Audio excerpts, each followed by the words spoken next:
Hello friends, welcome to my YouTube channel Dharma's world. మనం చూస్తూనే ఉన్నాము గిరిజన పోస్టులకు సంబంధించి విశాఖ కానీ మన్యం జిల్లాలు కానీ ఒకటే కోరుతున్నారు. వాళ్ళు తమకి 100% పోస్టులు తమకే ఇవ్వాలి, తమ డిఎస్సి తమకే కేటాయించాలి అని చెప్పేసి క్లియర్ కట్గా చెప్తున్నారు. వాళ్ళు రైలు రోకో రాస్తాలు కూడా చేస్తున్నారు. మరి ఇకపోతే రిలే నిరాహార దీక్షలు కూడా చేస్తున్నారు. ఇక దానికి సంబంధించి మరొక న్యూస్ ఇక్కడ మీరు గమనించవచ్చు. గిరిజనులకు ప్రత్యేక డిఎస్సి నోటిఫికేషన్ జారీ చేయాలి.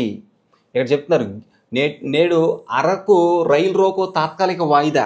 ఇక గిరిజనులకు ప్రత్యేక డిఎస్సి నోటిఫికేషన్ జారీ చేయాలని, గిరిజనులకు ఉద్యోగాల్లో 100% రిజర్వేషన్ కల్పించాలనే డిమాండ్పై ఈ నెల 19న తలపెట్టిన అరకు రైలు రోకోను తాత్కాలికంగా వాయిదా వేస్తున్నట్లు స్పెషల్ డిఎస్సి సాధనా సమితి ఆదివారం ప్రకటించింది. ఇక్కడ గమనించండి వాళ్ళు ఎంత తీవ్రంగా ప్రయత్నం చేస్తున్నారనేది. ఇక్కడ చూడండి, చక్కగా సబ్ కలెక్టర్ శౌర్యమణి పటేల్కు వినతిపత్రం అందిస్తున్న గిరిజన నేతలు. ఇదిగోండి సబ్ కలెక్టర్ శౌర్యమన్ పటేల్కు వినతిపత్రం అందిస్తున్న గిరిజన నేతలు. స్పెషల్ డిఎస్సి సాధన సమితితో సబ్ కలెక్టర్ చర్చలు సఫలం. అంటే కలెక్టర్ గారి చర్చలు సఫలమయ్యాయంట.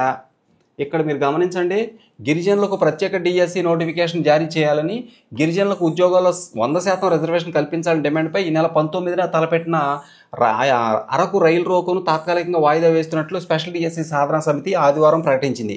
రైలు రోకో నేపథ్యంలో స్థానిక సబ్ కలెక్టర్ శౌర్యమణి పటేల్ డిఎస్సి సాధనా సమితి నేతలతో చర్చించారు. గిరిజనుల డిమాండ్లపై ప్రభుత్వం సానుకూలంగా ఉందని, ఇక్కడ గమనించండి, గిరిజనుల డిమాండ్లపై ప్రభుత్వం సానుకూలంగా ఉందని, గిరిజనుల డిమాండ్లపై ప్రభుత్వం సానుకూలంగా ఉందని చెప్పారు. ఇదిగోండి, ఈ క్రమంలో రైలు రోకోను వాయిదా వేయాలని సబ్ కలెక్టర్ సూచించారు. అంటే ఏంటి, గిరిజనులకు ప్రత్యేక డిఎస్సి ఇస్తామనే కదా, గిరిజనుల సమస్యలు తీరుస్తామనే కదా.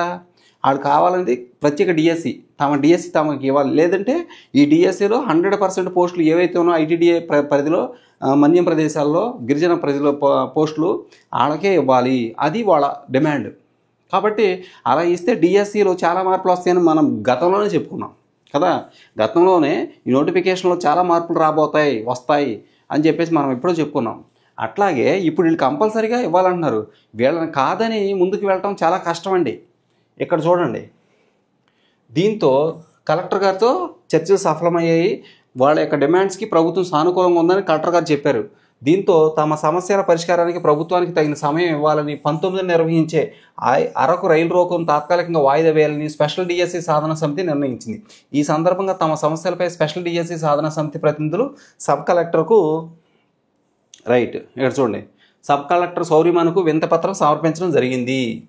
ఇది ఫ్రెండ్స్, మొత్తం మీద ఏంటంటే రైలు రోకోలు చేస్తున్నారు, వాళ్ళు రిలే నిరాహార దీక్షలు చేస్తున్నారు. తమకేంటంటే ప్రత్యేకంగా తమ పోస్టులు తనకే ఇవ్వాలి. డిఎస్సిలో మొత్తం ఇంచుమించు 800 వరకు పోస్టులు ఉంటే కేవలం వాళ్ళకి 42 మాత్రమే వచ్చాయంట. కాబట్టి 100% పోస్టులు మాకే ఇవ్వాలి అని చెప్పి వాళ్ళు కోరుకుంటున్నారు. దానికోసం ఎప్పటి నుంచో మనం చెప్పుకుంటున్నాం కదా. గతం నుంచి కూడా వాళ్ళు తీవ్రంగా మరి బంద్ చేశారు. తర్వాత ఇప్పుడు రిలే నిరాహార దీక్షలు చేస్తున్నారు, రైలు రోకోలు చేస్తున్నారు.